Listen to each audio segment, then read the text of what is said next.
I've done a lot of risky things in my life. One of the first major risks I took as a young adult was I decided to forego the opportunity to attend my dream college, the University of Texas at Austin, a college that I had worked for the prior 4 years to get into in order to go to community college.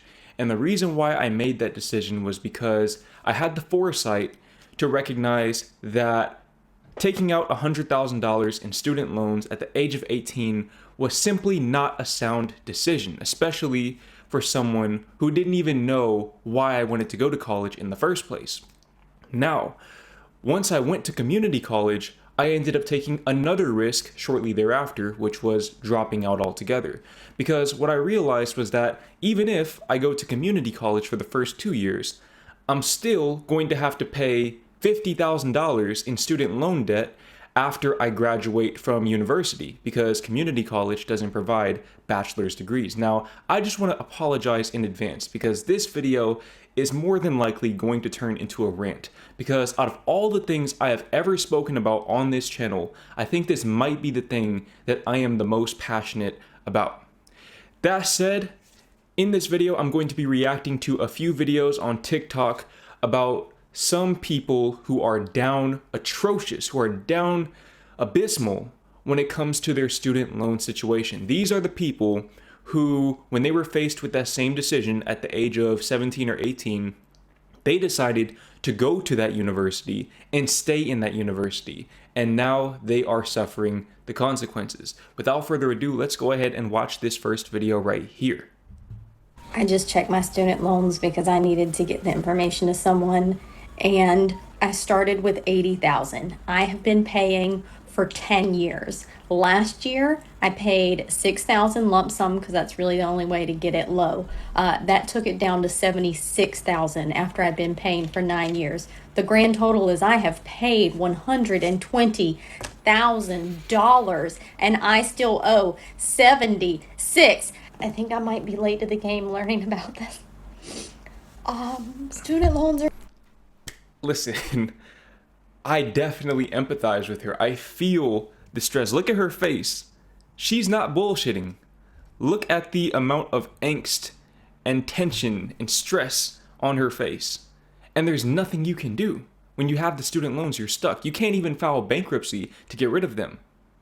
They're immune to all of that. They stick and they will garnish your wages. It's a horrible situation to be in. And guess what? A lot of people don't know this.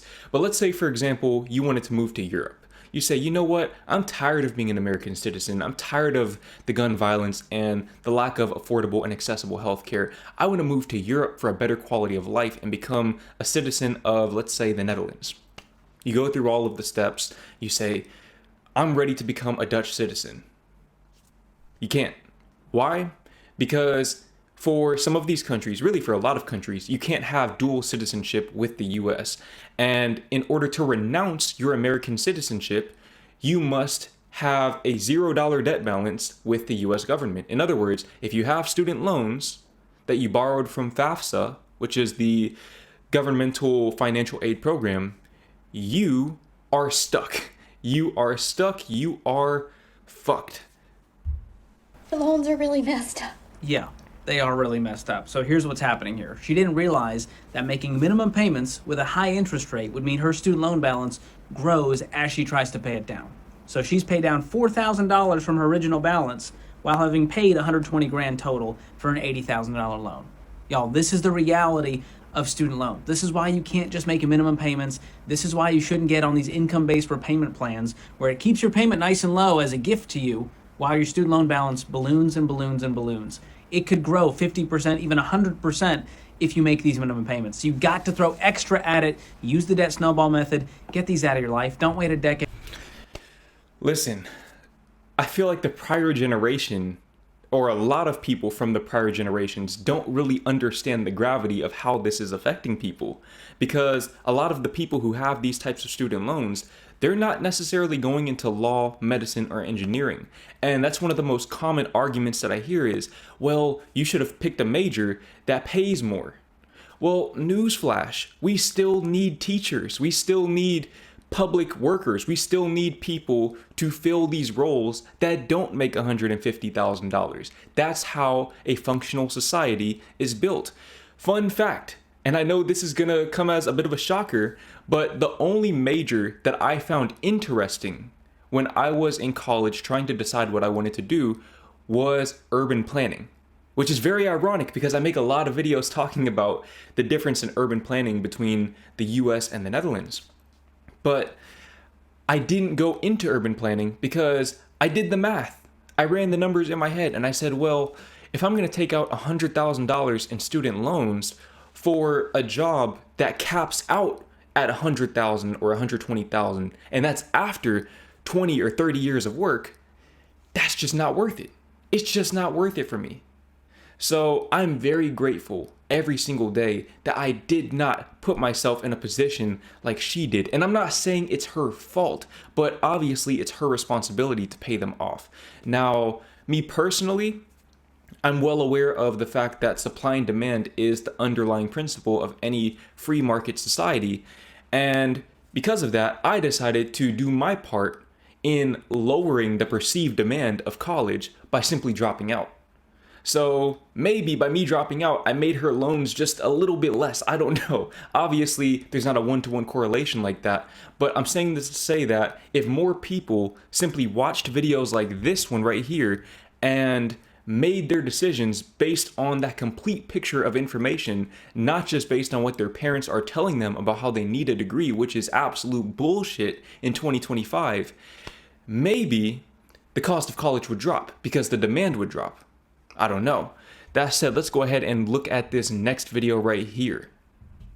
Currently, my student loans are sitting at about $173,292.68.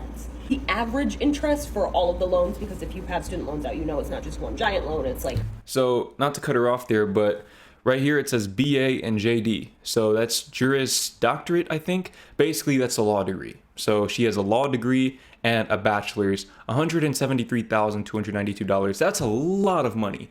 I don't know how much a law degree would cost in some of the European countries. Maybe you can help me out with that if you're from Europe. But this is pretty steep.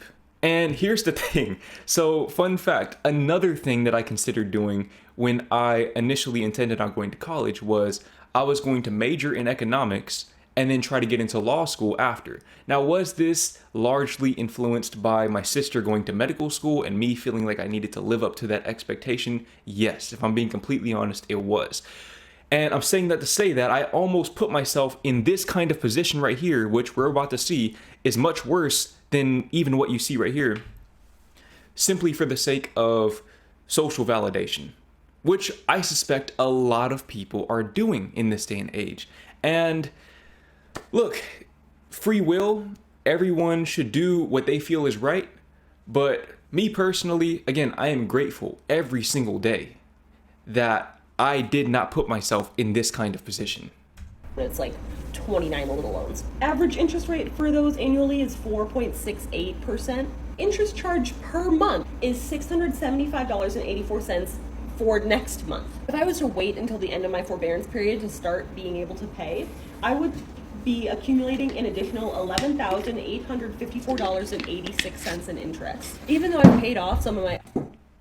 When I was, I want to say 21 years old, I started making some decent money from YouTube and I went and leased a BMW.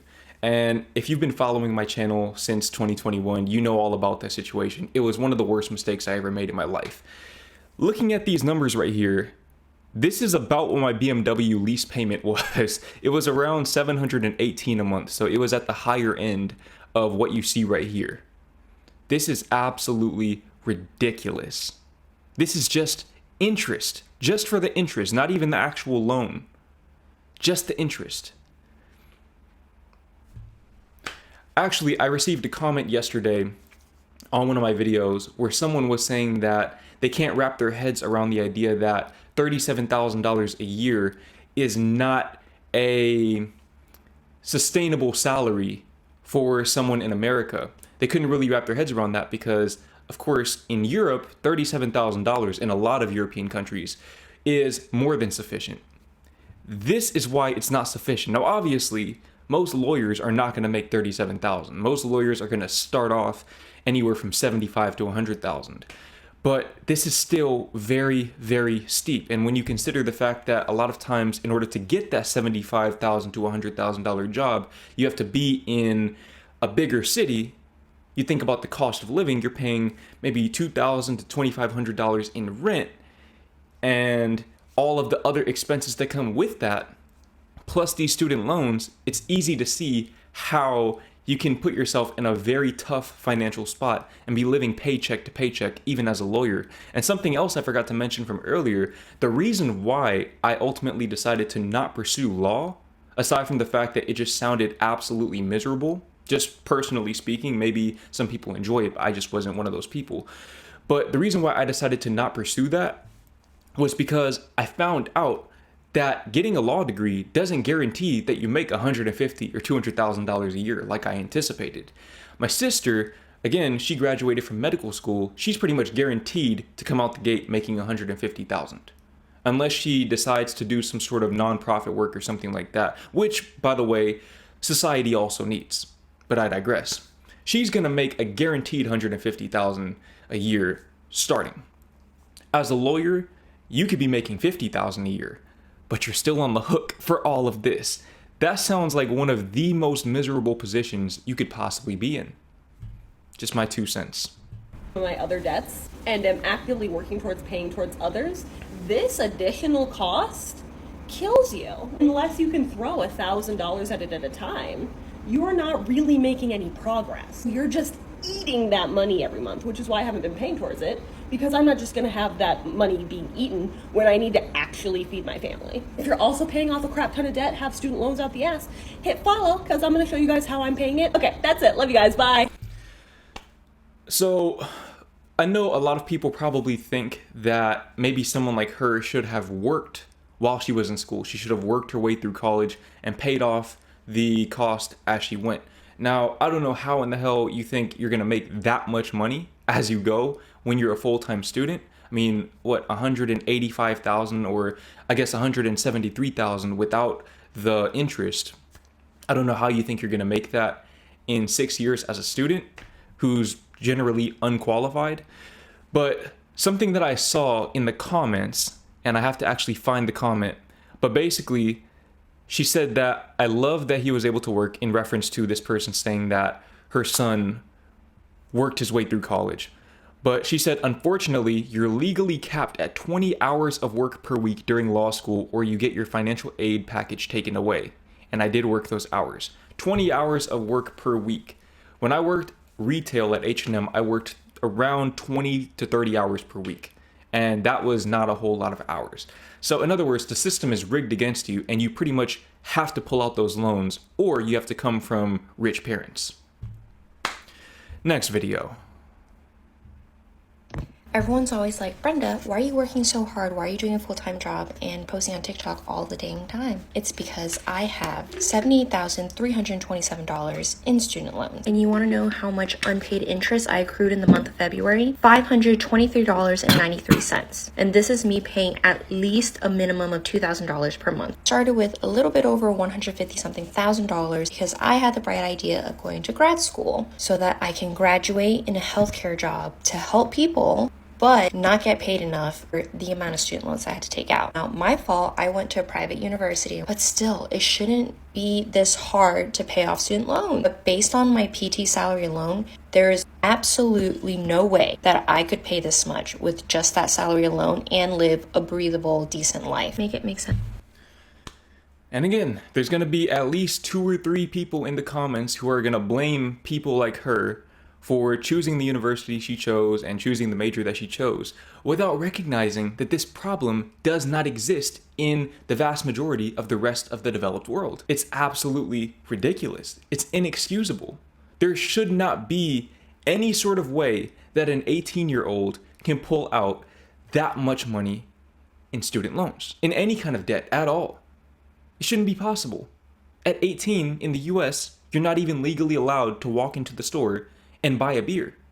but you can take out $150,000 in student loans. And people think this is okay. That's what pisses me off the most. People justify it. They excuse it. They say, well, you should just make smarter decisions. The smarter decision is to vote people into office who do not support shit like this. I know I've just been ranting this whole video, but let me give you an analogy that I think perfectly encapsulates how I see the student loan system in modern America. So about a year ago, I got the bright idea to take an IQ test because I wanted to see what my IQ was. I'd never taken an IQ test before, and I said, you know what, let me just see where I'm at. Let me see where I'm at. I've been out of school for, 6 years now. Let me see if I still got it. So I go to take this IQ test, and I'm struggling to find one that's free, but I find one that's seemingly free. I go through the test, and I feel like I did pretty well. I get to the end and it says, pay 50 cents to unlock your results. And I was like, I really don't want to pay money, but sunken cost fallacy. I just spent maybe 15 to 20 minutes of my time. 50 cents is not that bad in comparison. So let me just go ahead and pay the money. Pay the 50 cents. I think it said I got a 117 or a 118, somewhere around there, something above average. And I was like, man, okay, so I'm pretty smart. I have some intelligence on me. You love to see it. A few days later, I'm looking at my bank account and I see the 50-cent charge. Like, okay, cool. And then I see another charge for, I want to say $50. I was like, where did that come from? I don't remember paying $50 for anything in the past few days because I keep track of all my expenses.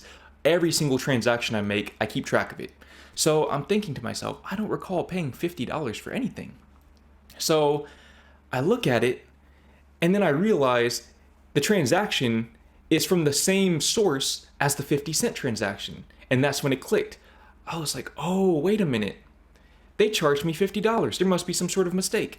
So I go back to the website, and sure enough, I missed the fine print. The fine print said 50 cents for, I think it was a 3-day trial, something like that. Afterwards, it automatically renews at a monthly cost of $49.99 a month. In other words, I made a dumb decision just so someone could tell me I was smart. That's exactly how I feel the student loan system works in modern day America.